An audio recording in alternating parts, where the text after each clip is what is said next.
9 patients in Washington state are under investigation for having coronavirus. It's coffee day, National Coffee Day. True. I'm caffeinated. I'll be awake at 11. Hope you guys are too.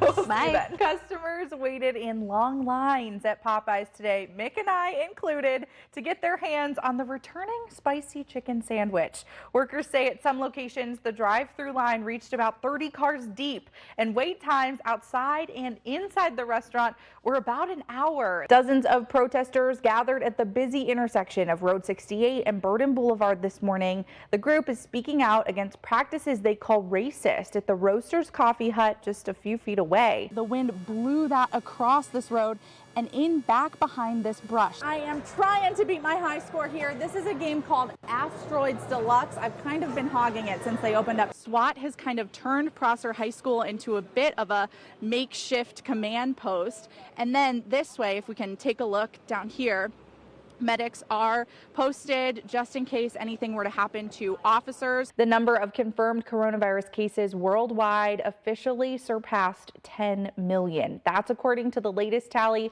from Johns Hopkins University. The 90s are pretty hot. Like, we're gonna have to double up on our deodorant, put our sunscreen on. This is the Walmart on Road 68, and you can see these bare shelves over here. That's where the toilet paper once was. I'm about 5'6", and these are well over my head, probably over 6 feet tall. It's getting cold out there. I was looking at some battery-operated pants on Amazon today. Heated pants. It was weird, but it didn't seem super out of place. It didn't seem concerning by any means. Pretty quickly realized that truck had been down there a while and wasn't supposed to be there. It was just a normal dive. Ready? Courtney and her husband headed out into the Columbia River looking for a friend's boat propeller. But their discovery ended up cracking a 26-year-old missing persons case. It's not something that happens. You don't walk up upon a cold case like that. 81-year-old Maynard Cohen and the red pickup went missing in August of 1993 from Prosser. For them to find him that close to shore 26 years later is just kind of blows my mind. Becky Jansen has been waiting tables in Prosser for nearly 40 years. Maynard was one of her daily customers. If you lived in this town, you knew who he was. Everybody called him Friday. Becky says he got the nickname because he came into town on a Friday. And Maynard, that's that name just really cracked me up when they told me that was what his name was. I was like, According to Becky, everybody in town has a theory about how Friday disappeared. I think some people thought he just finally just decided to get in his truck and go again. But she says knowing that his body has possibly been found does bring her some sense of closure. It is closure that we can finally say that he's been found. The divers tell us that sonar images made the truck appear like a pile of rocks, and the water is so cloudy no one could really tell what it was.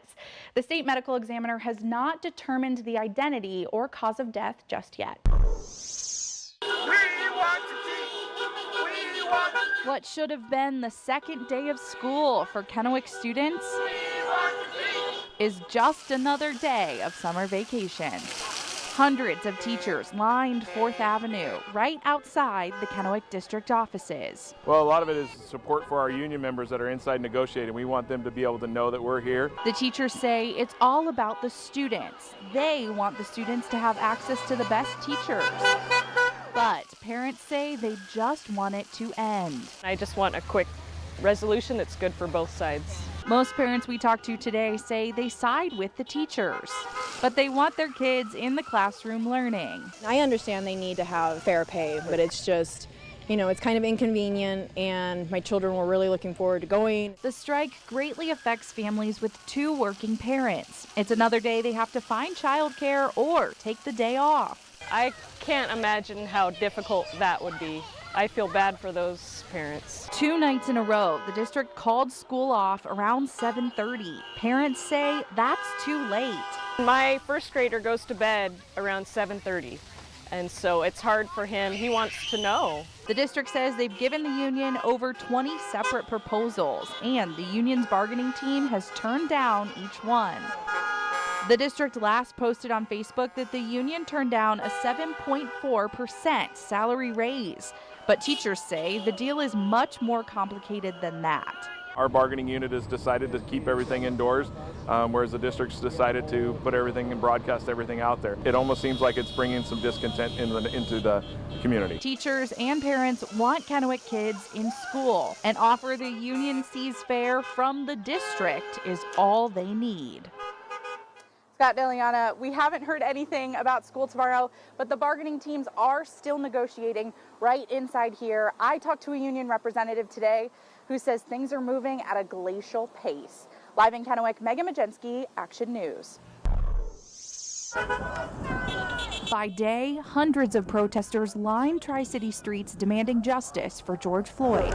By night, dozens of armed civilians with AR-15 style weapons posted up outside Kennewick businesses. The impact that they're having is spreading fear, intimidation, and rallying people up and spreading a message of we'll shoot you. Sunday night, a group of what looked like teenagers smashed the windows of 2 Kennewick businesses. Police arrested one 19-year-old. It's not that we are out here to scare anybody. It's simply to prevent the destruction of property. But the black community says that's not how it's coming across. What it looks like is a bunch of vigilantes who agree with the killers of Ahmaud Arbery, who agree with the killer of George Floyd, who agree with the killer of Trayvon Martin. Having your weapon out to hurt a young black man, that's wrong. Police say they're monitoring the situation. Right, anytime you get 2 groups together, well, there's concerns there, right? But anytime any of them have firearms, then concerns go up. Yet photos show Benton County Sheriff's deputies smiling with the armed citizens. You have posing with the cops and smiling with your guns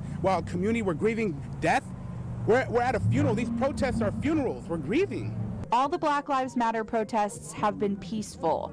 I have not heard one person want to talk about looting or rioting any business here in the Tri-Cities. And the leaders in the black community say there are better ways to create change than with violence. You have every right to protect, you have every right to do that, but your cell phone is much more powerful than that weapon. In the Tri-Cities, Megan Magensky, Action News. Do we know where erasers are? We're 2 weeks away from back to school in the Tri-Cities. It's time to gather supply lists and dish out the dough. The whole kindergarten thing is totally new, and I'm just trying to figure this whole thing out. 18 glue sticks. 18. That's what one of these lists says. Getting the best bang for your buck and understanding what your kids need is a challenge. It's something that Judy Fredrickson deals with every year. They're over there. Oh, that's the dry erase markers. We need those too. Well, hang on. We're right here. Let's do this first. I just shopped a 5th grade supply list for the Kennewick School District. A list like this might run you over $200. I tracked down some of the best money-saving tips for back-to-school shopping. We look through all the stuff that we already have and kind of go from there and then look at the list, try to find the right deals while still getting the right stuff. They want the kind that has centimeters and meters. I don't know what centimeters and meters are. Experts recommend shopping around, look through ads, and check online. Plus, check for coupons. Target's ad this week has a couple coupons to give you cash back when you buy. I'm a shop-arounder, so I might go and check out a couple different stores to see who has the best prices. Check prices as you shop, so there aren't surprises when you make it to checkout. And for older kids or kids heading off to college, buy just the necessities now. Wait until September clearance sales to buy the extras. I haven't seen the erasers, have you? Because back to school shopping doesn't need to be so stressful. Did you find them? In Kennewick, Megan Magensky, Action News.